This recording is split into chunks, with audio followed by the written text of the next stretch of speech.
Página de abertura.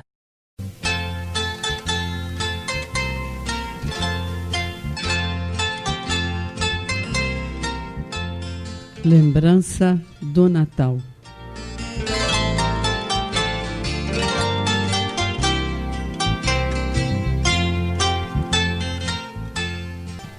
Natal. Reina celeste barcarola, enquanto te refazes na alegria, muita gente padece a noite fria, ao rigor da aflição que desconsola.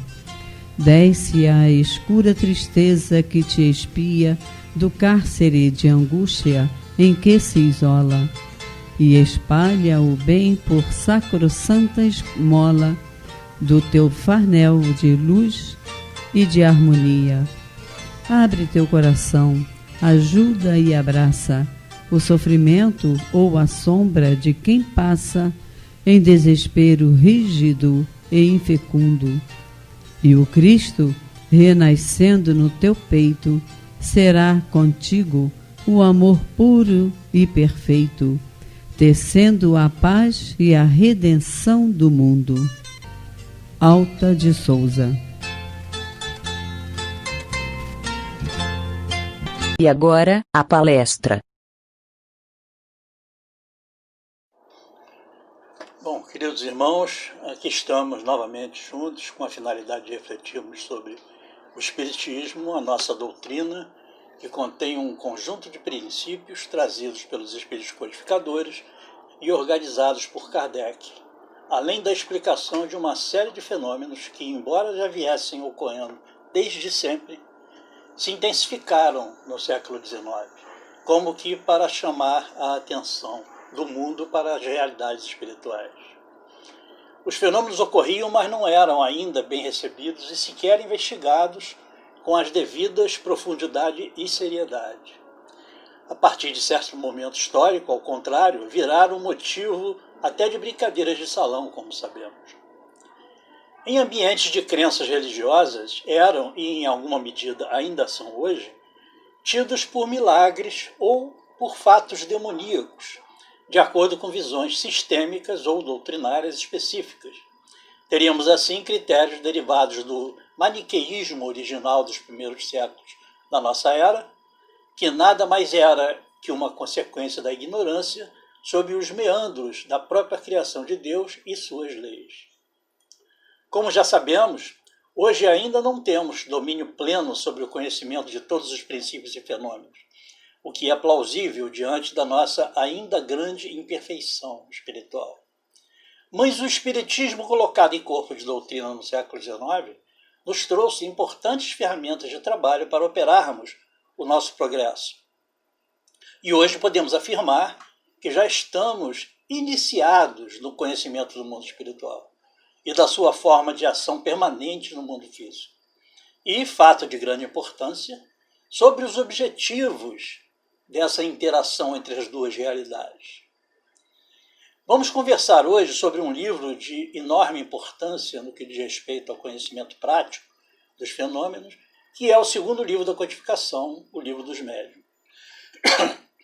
Os itens que nos cabem estudar são o 7.2, 7.3 e parte do item 7.4. Neles, Kardec aborda um assunto, o qual, eu tenho certeza, ainda afeta todos nós quando frente a frente com os fenômenos espíritas, pois, apesar de já estarmos em contato com a teoria e a prática referentes a eles, ao mesmo tempo nós ainda temos grandes dificuldades em olhar para esses fenômenos com plena abstração da visão de mundo que nós temos. Em capítulos anteriores foram abordados os fenômenos de efeitos físicos e os de efeitos inteligentes, sob uma ótica descritiva, uma visão, digamos assim, externa do que era observado.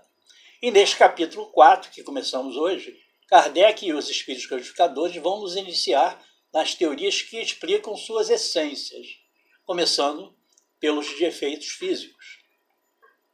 Kardec afirma logo no início do item 7.2 que, demonstradas tanto a existência dos espíritos como a possibilidade que eles têm de atuar sobre a matéria, a preocupação passa a ser a de investigar e saber como eles procedem para fazer com que os objetos, que seriam as mesas e outros corpos inertes, se movam. Seria bom, neste ponto, lembrar mais uma vez que para todos os fenômenos espíritas, cuja ocorrência se dá diante dos nossos olhos, nós fazemos intuitivamente, se assim nos podemos expressar, analogias com os fatos exclusivos da natureza material terrena. E isso é importante de ser ressaltado, já que estamos tratando de objetos materiais que se movem aparentemente por si mesmos. E, sobretudo, considerando que existem pessoas que ainda não estão afeitas a tais fenômenos espíritas e que podem estar nos ouvindo. Vamos dar início à nossa conversa propriamente dita, analisando um apontamento de Kardec, lançado na Revista Espírita de janeiro de 1858. Lá Kardec faz uma pergunta aos espíritos que deixa evidente, como nós vamos ver, que ou ele, Kardec, estava apenas propondo a dita pergunta como parte de um processo pedagógico de conformação da estrutura doutrinária, ou, como uma segunda opção, a questão versaria sobre um tema que, na opinião do próprio codificador, ainda não estava resolvido doutrinariamente. E essa segunda opção era uma possibilidade a ser considerada, já que a edição definitiva de O Livro dos Espíritos foi lançada somente em 1860 e a primeira edição de O Livro dos Médiuns em 1861. De qualquer forma, a referida pergunta, e para os nossos propósitos basta ela, sem necessidade da resposta, nos dá um ótimo indicativo sobre o assunto abordado no item 72. Vamos a ela. Revista Espírita, janeiro de 1858.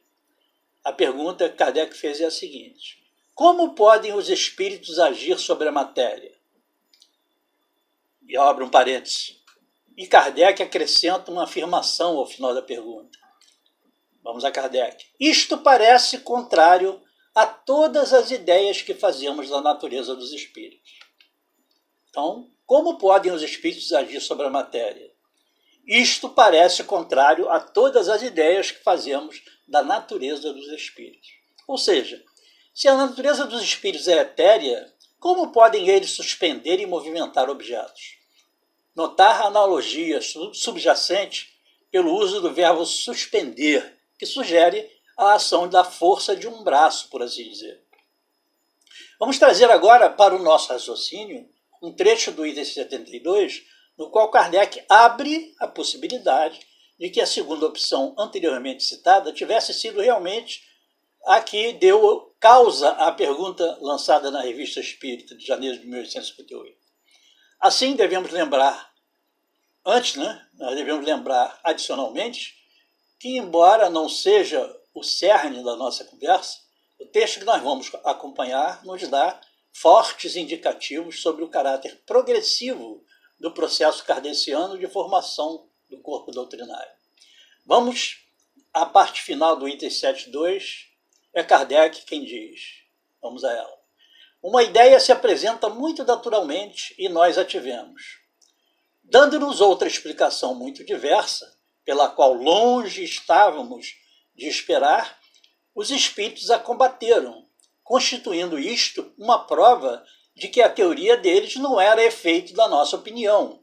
Abrindo um parênteses, aqui Kardec se refere aos sistemas reflexivos, ou de alma coletiva, ou até mesmo de charlatanismo, sobre os quais já estudamos no capítulo 4 da primeira parte do livro.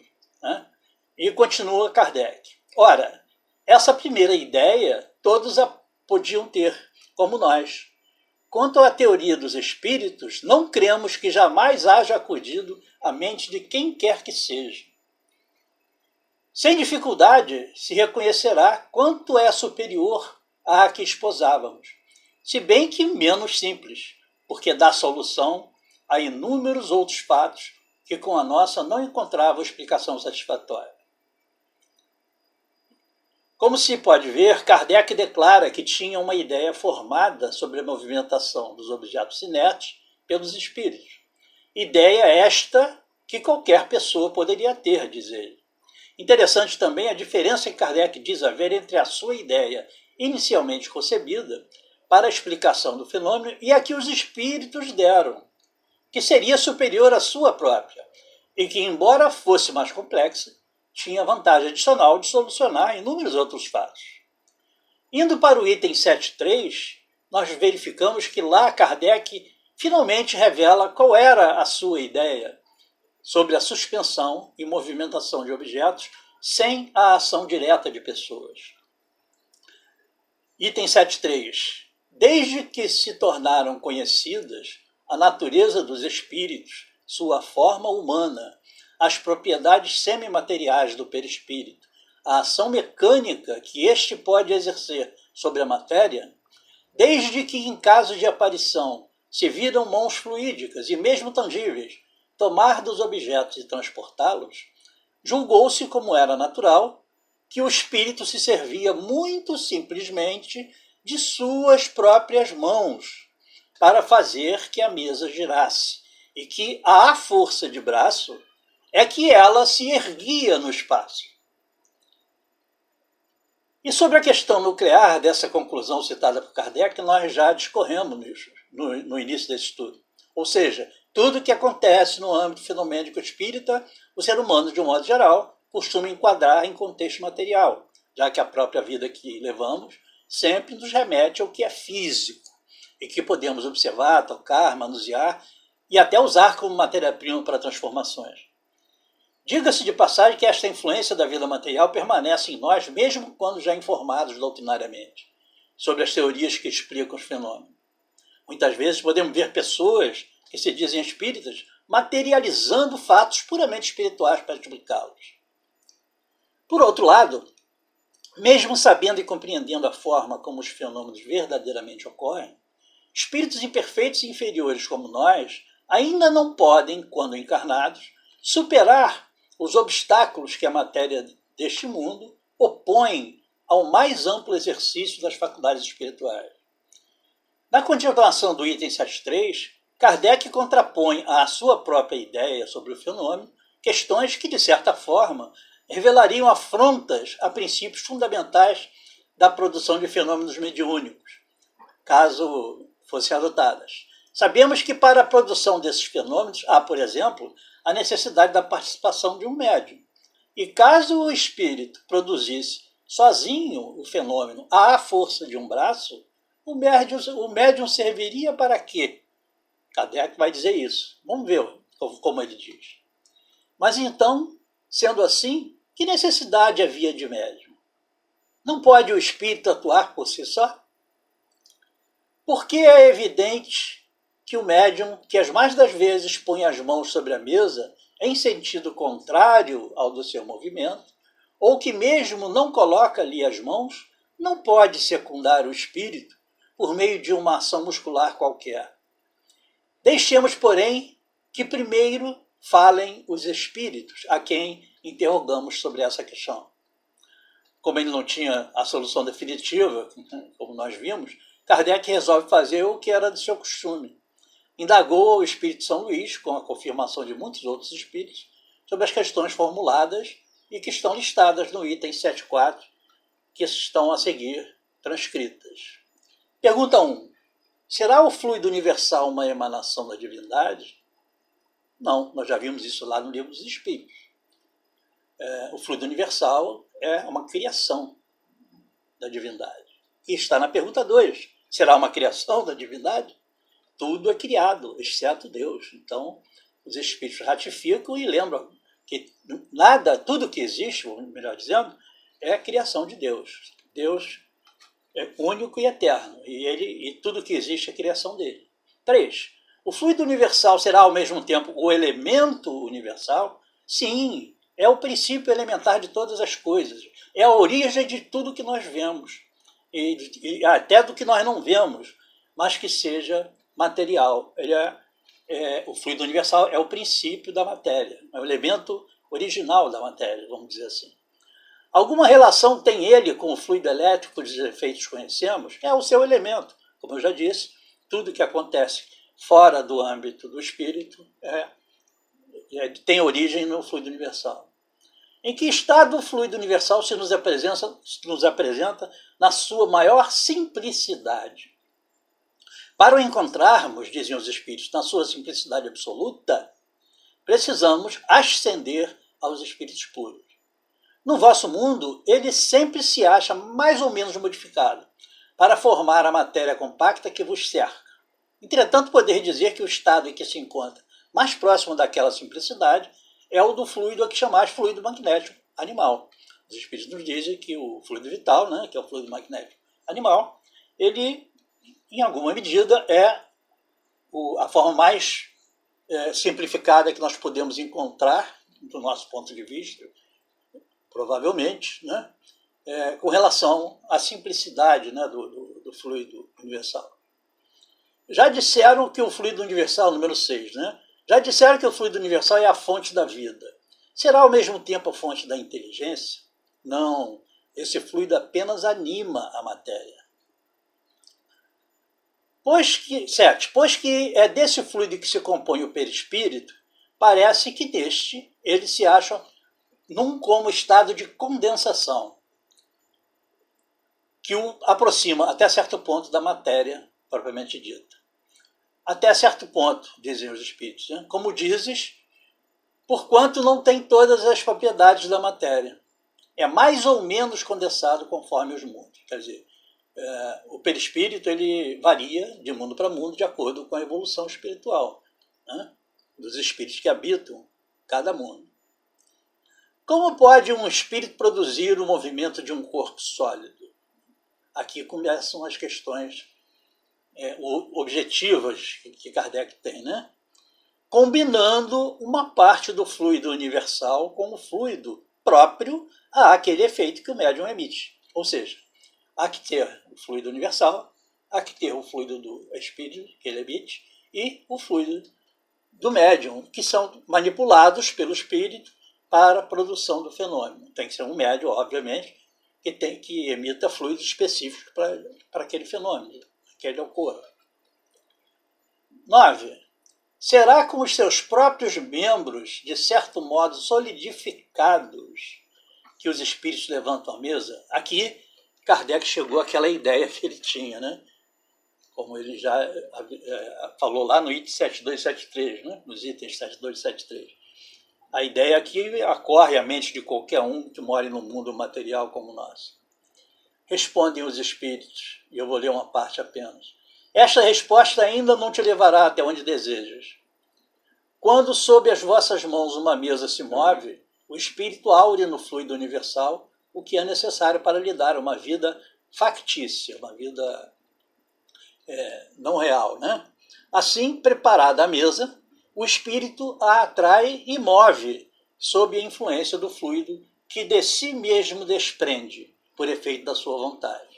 E aí o espírito fala em seguida, se eventualmente a massa for muito grande, a massa material a ser movida, ele socorre de outros espíritos que têm a mesma, digamos assim, identidade deles, né, as mesmas condições que eles têm, e produzem os fenômenos juntos, e etc.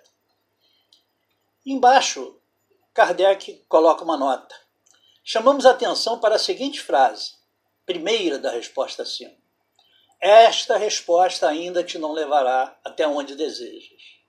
O espírito compreendera perfeitamente que todas as questões precedentes só haviam sido formuladas para chegarmos a esta última. E alude ao nosso pensamento, isso é Kardec falando, né? Que com efeito esperava por outra resposta muito diversa, nós já vimos isso. Isto é, pela confirmação da ideia que tínhamos sobre a maneira por que o espírito obtém o movimento da mesa. Muito interessante isso. E é bom, queridos irmãos, para finalizar, antes de nós encerrarmos efetivamente os estudos de hoje, embora, né, eu vá continuar saindo do cerne do problema, mas que tem um interesse muito grande para todos nós, para finalizar, nós vamos dizer que estudioso e meticuloso como foi Kardec, e homem de ciência, né, ele não aceitava de pronto e de modo sistemático todas as novidades que os espíritos lhe colocavam, aguardando uma análise mais criteriosa e abundante dos fenômenos, né? Ele esperava que as coisas se condensassem melhor, né? materializassem, não no sentido material, mas no sentido de as conclusões serem obtidas, né, serem compreendidos os fenômenos.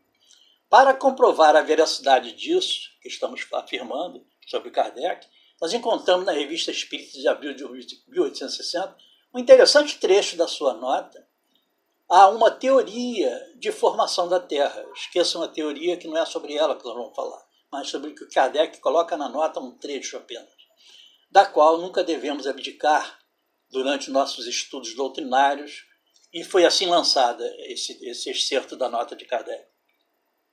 Como se vê, diz Kardec, temos muitos motivos para não aceitar levianamente todas as teorias dadas pelos espíritos.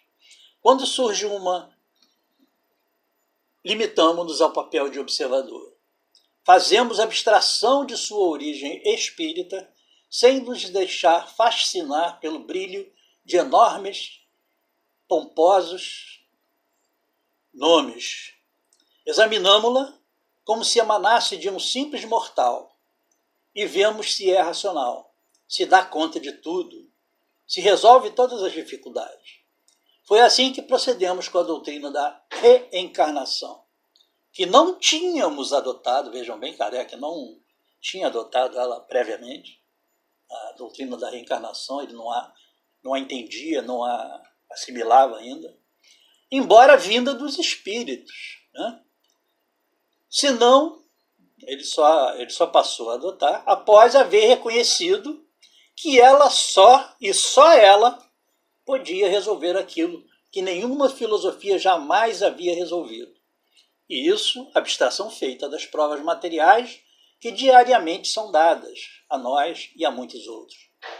Vejam então, irmãos, o cuidado que Kardec tinha e que muitos de nós não costumam ter ao apreciar, ao ler, ao se referir ao que é lido por aí, em termos de doutrina espírita, em termos de conclusões sobre fenômenos espíritas. Vamos agir como Kardec, não vamos aceitar levianamente, vamos analisar, usar a razão, o bom senso, ele era o bom senso encarnado, segundo Flammarion, e inserir, né, nessa nossa análise de tudo que é lido, né, toda a robusta, os robustos elementos contidos de princípios e fatos da doutrina espírita. Era isso, irmãos, que nós tínhamos para conversar. Muito obrigado e até a próxima, graças a Deus.